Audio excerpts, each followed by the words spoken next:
الحمد لله نحمده ونستعينه ونستغفره ونؤمن به ونتوكل عليه ونعوذ بالله من شرور أنفسنا ومن سيئات أعمالنا من يهده الله فلا مضل له ومن يضلل فلا هادي له ونشهد أن لا إله إلا الله ونشهد أن محمدا عبده ورسوله أرسله الله بالحق بشيرا ونذيرا بين يدي الساعة فإن خير الحديث كتاب الله وخير السنن سنن محمد صلى الله عليه وسلم وشر الأمور محدثاتها وكل محدثة بدعة وكل بدعة ضلالة وكل ضلالة في النار.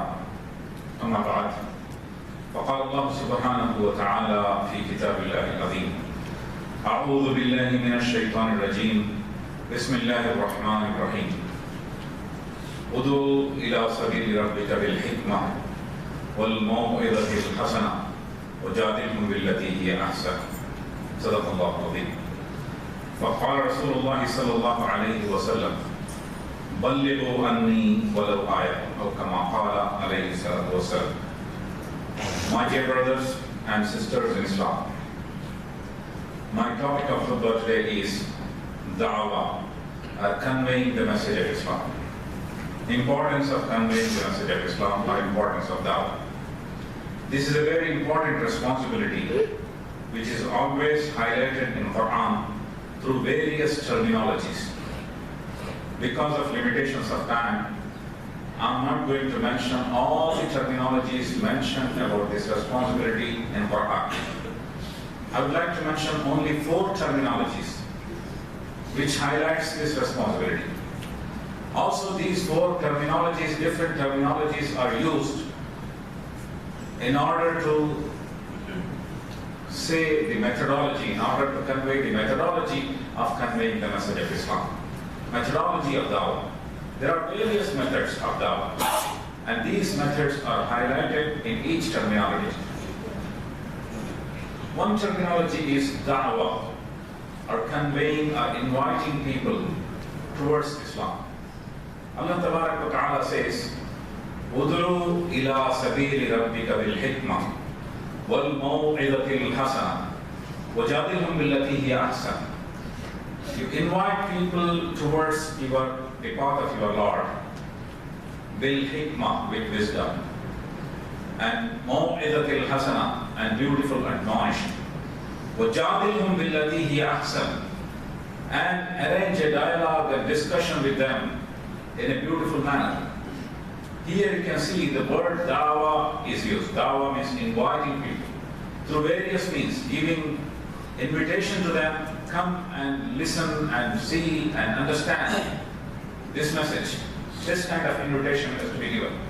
How it has to be given, this is also clarified. It has to be given with wisdom. And what is wisdom? Wisdom varies according to the circumstances, according to the situation, and according to, based upon the addressees to whom you are addressing, and the situations and so backgrounds and so many other things, wisdom changes.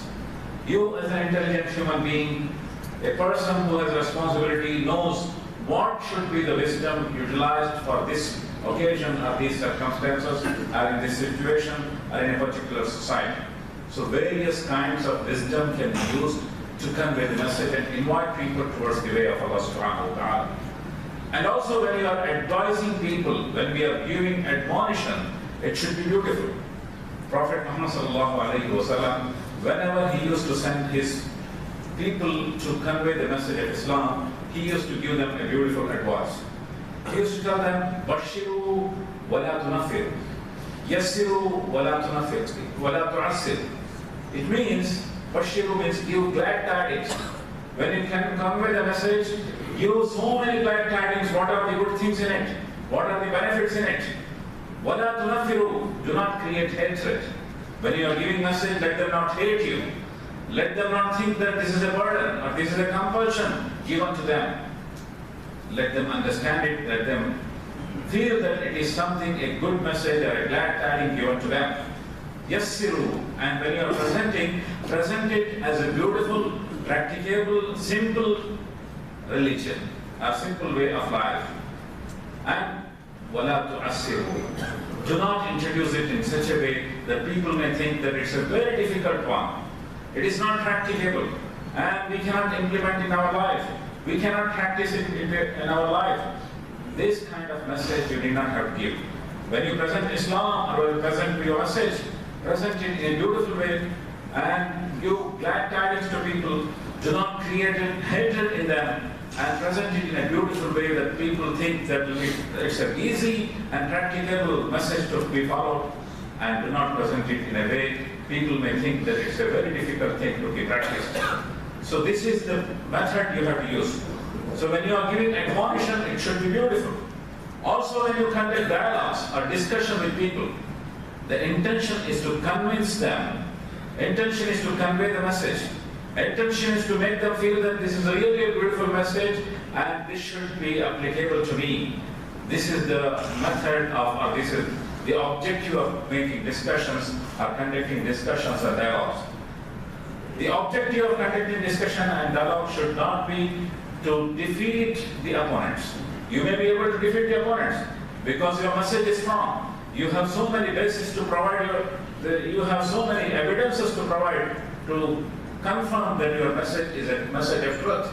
In spite of that, your objective should not be to defeat your opponent, but in order to convince them, to make them understand and let them feel that it's a beautiful message.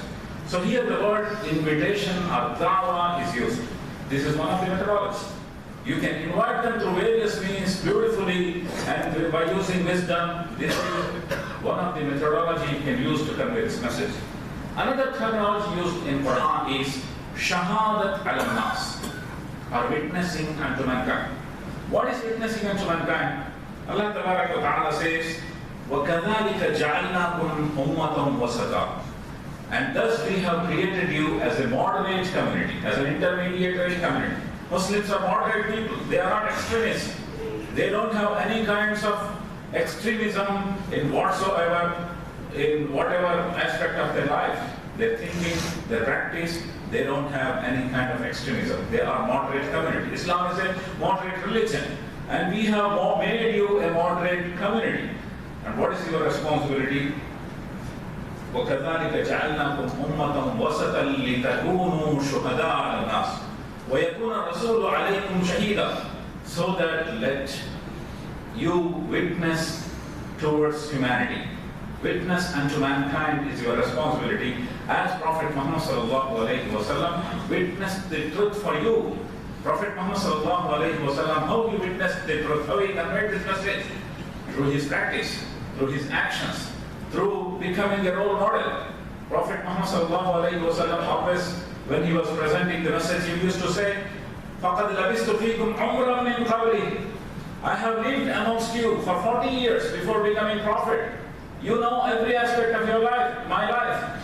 People used to call him as-sadiq and amin. He is the most honest person, he is a truthful person. So that's how even before becoming a prophet, Prophet Muhammad sallallahu alayhi wa sallam presented a better ideal, a better personality in front of people. So as a Muslim, witnessing unto mankind means it's a great responsibility. You as an individual, you have so many responsibilities. And you have to earn your bread. You have to live with your family. You have to live in a society. And you have so many, you may be in a different professions. You could be an engineer, you could be a doctor, or you could be an accountant, and you could be whatever, a technician or whatever. So different areas of life are there for you. But in every area, in every aspect of your life, when you are talking, when you are dealing with people, when you are walking in the street, when you are making transactions in shops, in every aspect of your life, you are presenting a role model. You are presenting a brand that I am a Muslim. And when you present this brand, you are conveying the message. And people are influenced by you. And this is what is called witnessing unto mankind. Shahadat ala nas. This is a great responsibility. When you understand this responsibility, you will be a different person. And community, Muslim community will be a different person. Muslim community will be an ideal Muslim community. But unfortunately, you can see what kind of models we are presenting. See, Muslims are killing Muslims in Egypt. and Muslims are killing Muslims in Syria and so many other places. Quran says that if a person kills a Muslim, other Muslim intentionally, مُتَعَمِّدًا فَجَزَاؤُهُ جَهَنَّمْ خَالِدًا فِيهَا, he will permanently be in hellfire. A Muslim intentionally killed another Muslim. So this is and if you kill another Muslim intentionally, you will be in hellfire forever. This is the statement of Quran. In spite of that, you can see what kind of situations, what kind of society we have in different Muslim countries. So what kind of model you are presenting, what kind of ideal you are presenting. When you are a real Muslim, you have to present a better model, individually and as a society, then only you can influence others. It is very, very important. Even you can see in 13th century, highest number of Muslims today are in Far East countries. Those people embraced Islam in the 13th century. And who went there? It's not preachers. It's not rulers. Went to Indonesia, Malaysia, and these regions, Far East countries. People went for business, for trade. Some Muslims from Indian coast and from Arab countries, they went for business. And when they were doing business, they knew that they are Muslims. Because about business, Prophet Muhammad said, "At-tajiru saduqul ameen ma'an nabiyyin wa siddiqin wa shuhada." A businessman who is doing business with truthfulness and with honesty, then he will be amongst the prophets, and among the truthful people, and among the martyrs in the day of judgment. Who?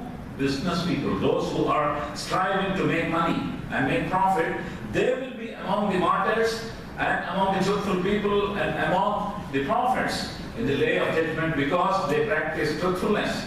And you can see that those business people were that kind of business people, and that's why when they were doing business, they were presenting their brand. And because of that, people came to the fold of Islam, and today largest number of Muslims are living in that part of the world. This shows that how important it is to present your brand, your identity that I am a Muslim. Whatever you are doing, when you are traveling, your co-passengers should understand that this is a Muslim, a nice gentleman. When you are dealing with somebody in a market, people should understand that he is a Muslim and he is a nice man and he is practicing his principles. So this is what is called shahadat al-nas, witnessing unto mankind. This is a great responsibility. When Muslims understand this responsibility, there will be definitely big change happens individually in his life, and as a society also. When Muslims understand this, there will be big change in Muslim society. This is another terminology, shahadat al-nas. And the third terminology is tabligh or iblagh. Allah Tabaraka wa Ta'ala says, بلغ ما أنزل إليك من ربك وإن لم تفعل فما بلغت رسالته. Convey, O Prophet Muhammad sallallahu alayhi wa sallam, what has been revealed to you. And if you are not conveying, you are not fulfilling the responsibility of prophethood. Wallahu yasimuka min an-nas, and Allah Tabaraka wa Ta'ala will protect you from evil of the people if you convey. And the word here is balligh. And today, most balligh means communicate. And today is the time when we are living, it is a time of communication revolution. A lot of people say that today, now it's a very bad age, very bad time we are living. A lot of evil things are there in society. If you want to see evil, if you want to practice evil, if you want to learn evil, of course this is a bad time, and there are a lot of evils and a lot of bad things in your society. But I would say that if you have a positive outlook, this age in which we are living is one of the best times. Because if you want to learn something, there are a lot of opportunities. So many medias. Abdul Qadir Jilani, when you hear about him, when you learn about him, you can understand that he traveled a very long distance, and his mother sent him to a very long distance for learning, to find his ustad, for find his teacher. Today, this is not the situation. Even without the teacher, you can learn so many things through internet, through our mobile telephones. If you want to read tafsir, you can buy a mobile telephone, smartphone, you can read a tafsir there. You can verify, you can check so many other things. Of course, there is importance of ustad even today. Teacher is very, very important. But teacher is not inevitable in today's life. You can see that you can learn so many things through internet, through mobile telephones, through various kinds of media. So many things are available. Meanwhile, there are efforts to distort the image of Islam. Every day there are more than 200 books written against Islam. Jillan Poston has produced so many cartoons against Prophet Muhammad, peace be upon him. And people are producing films against Prophet Muhammad sallallahu alaihi wasallam. And to distort the image of Islam, every effort is done and every no leaf is left unturned. So this is people do every effort to distort the image of Islam. So it is why, that's why it's our responsibility to use all kinds of medium of communications. Prophet Muhammad sallallahu alaihi wasallam, he used the best medium of communications available in his lifetime. For example, during his lifetime, one of the medium was to climb in a mountain and to say, Ya Sabaha, the calamity of the early morning, and people used to gather, then they used to convey the message. This was the relevant tradition of conveying the message and communication. That was the medium at that time. Prophet Muhammad sallallahu alaihi wasallam used that media and he conveyed the message of life hereafter. That's why it is necessary that whatever means are available, TV, video, radio, and internet, YouTube, mobile telephones. Very recently, Zakir Naik, he brought a Peace Mobile. Its Android technology is used in order to, you can use Peace Mobile and you can learn so many things and meanwhile you can communicate. So these are the efforts to communicate your message. So Balligh means communicate your message. And if you are communicating, Wallahu ya'simuka minan nas, Allah tabarak wa ta'ala will protect you from evil of the people. When people produce a film against Prophet Muhammad, peace be upon him, or cartoon against produce cartoons against Prophet Muhammad, peace be upon him, there will be reactions. People protest against it, people do so many other things. That's an instantaneous reaction. You can do reactions, but reaction is not the only remedy. There should be response. Reaction is a very immediate reaction, whereas response is a thoughtful response. Thoughtful response means you produce better films, you produce better material in the internet, you produce so many other things in the internet and use the medium of communication and convey the message.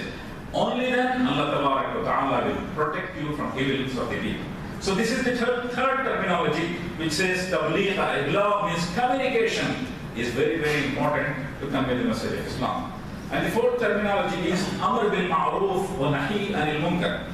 Allah Ta'ala says, Kuntum khayra ummatin ukhrijat linnas. You are the best community, award for the mankind.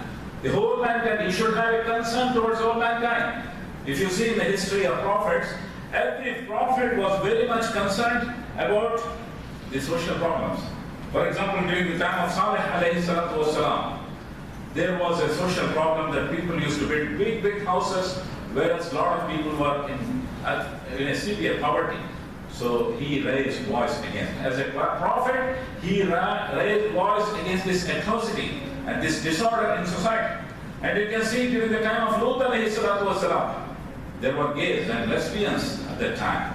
And Lut alayhi salatu wasalam raised voice against that. Today, at the same time, you can see that gay rights and these same-sex marriages are becoming very popular. Every country is discussing these issues. And people are considered as a progressive people when they support same-sex marriages. This is the situation, this is the time where we are living. During the time of Lut alayhi salatu wasalam, this was common, and Lut alayhi salatu wasalam raised voice against it.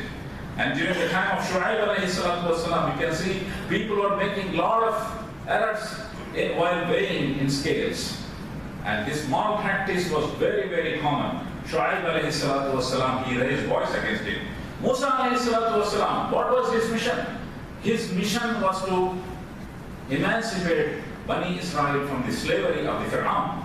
Slavery was common and he made Bani Israel his slaves. And he wanted to emancipate them from the slavery of Musa, from the slavery of Fir'aun. So that was a timely problem. Every relevant social issue is very relevant to Muslims. Every relevant social issue is very relevant for our dawah to convey the message.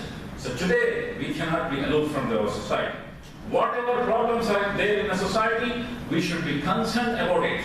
That's why he said, Kuntum khayra ummatin ukhrijat linnas. You are the best of the community and you care for the people and you are brought up for the people and you should have a great concern towards social problems.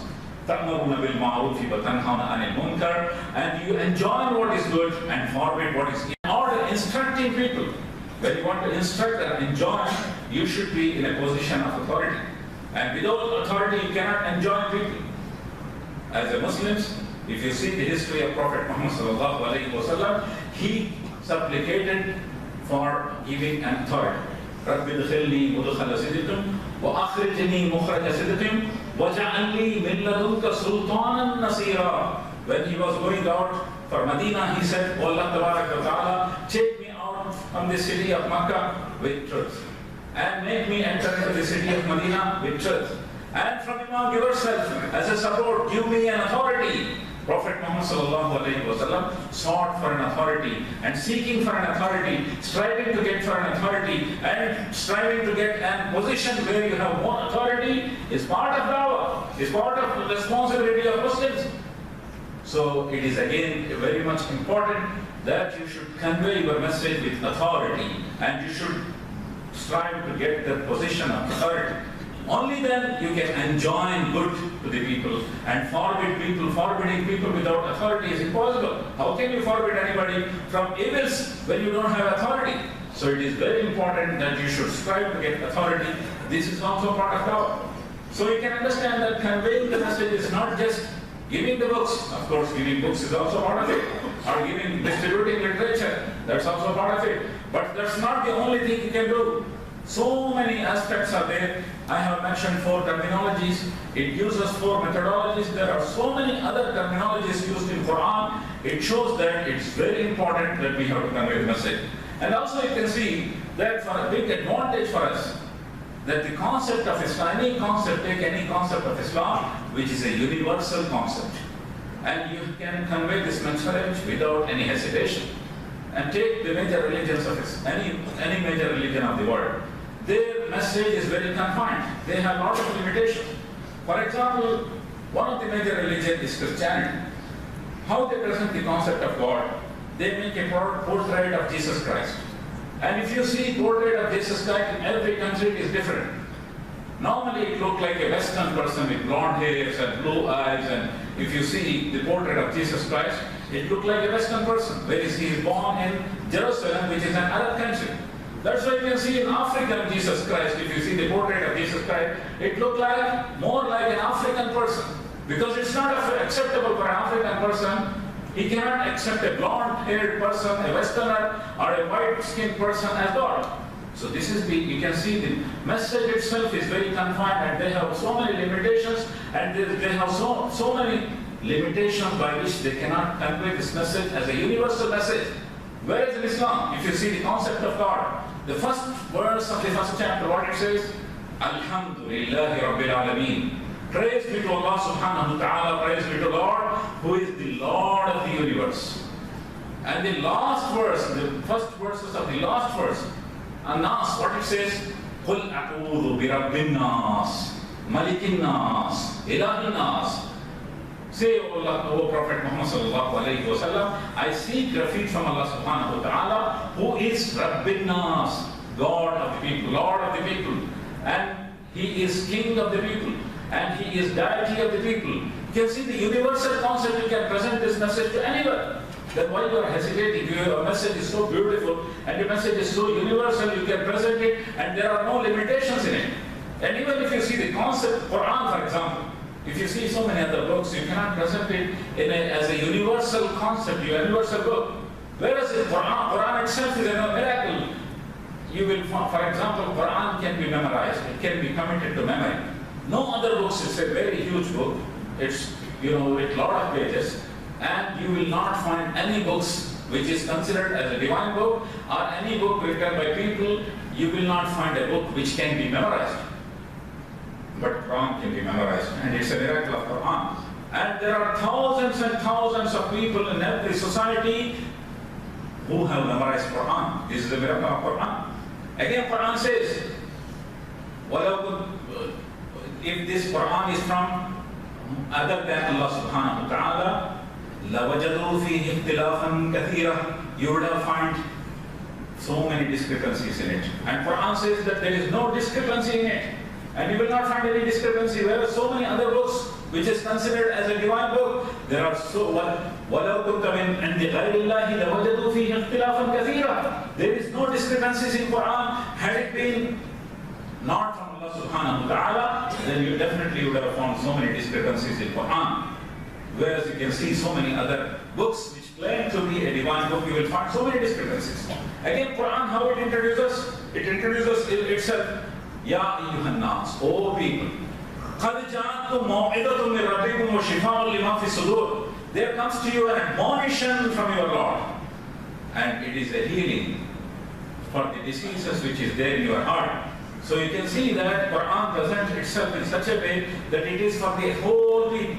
Again, the concept of prophet, for example, about Jesus Christ, what Bible says, he had been sent the last sheep of Israel.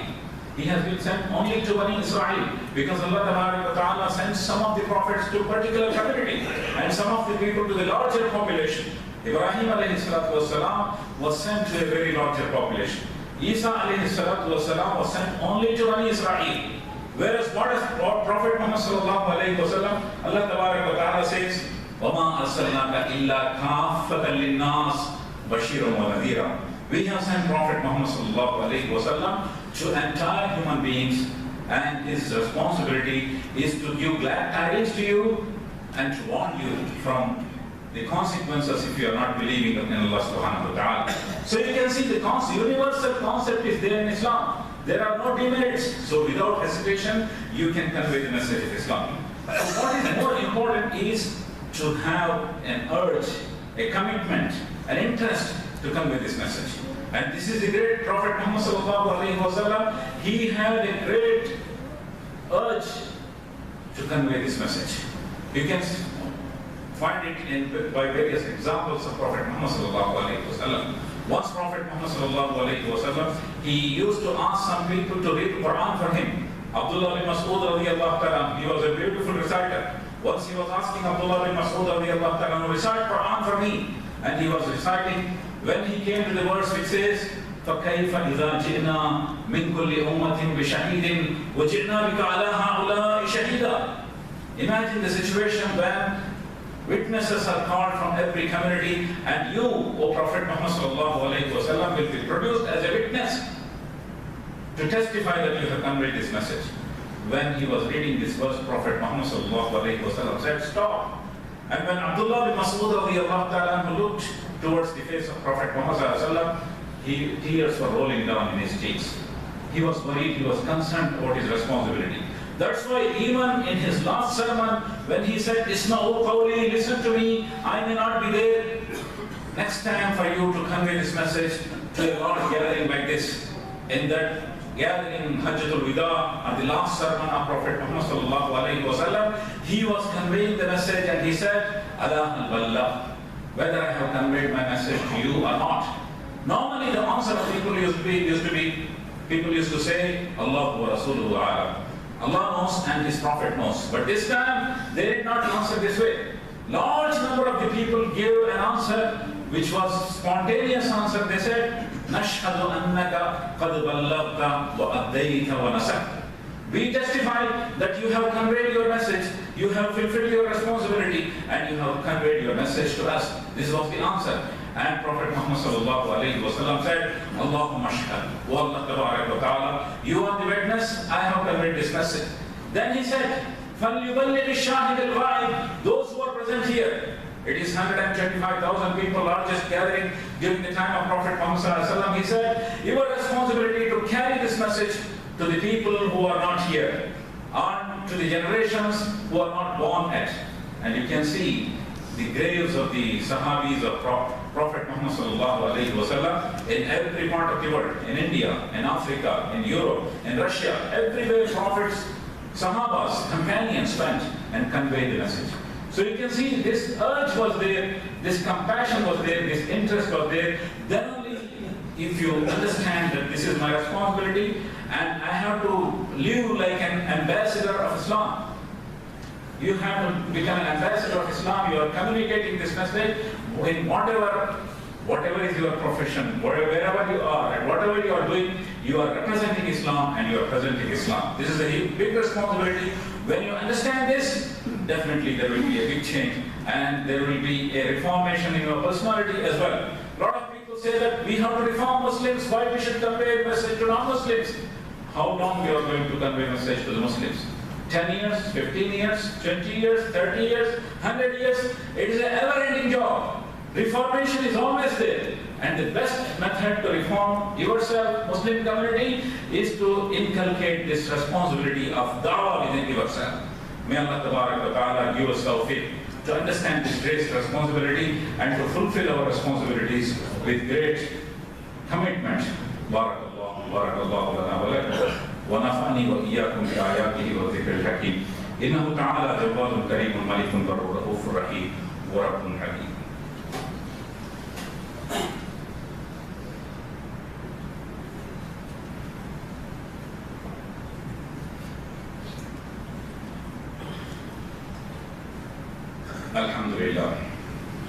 Alhamdulillah Rabbil Alameen. As-salatu was-salamu ala rasulih ameen wa ala alihi wa ashabihi tahirin amma ba'd.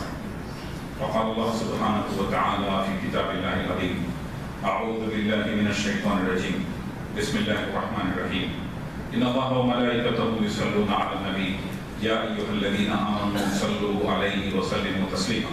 Allahumma salli ala sayyidina Muhammadin bi adadi man salla wa sallama.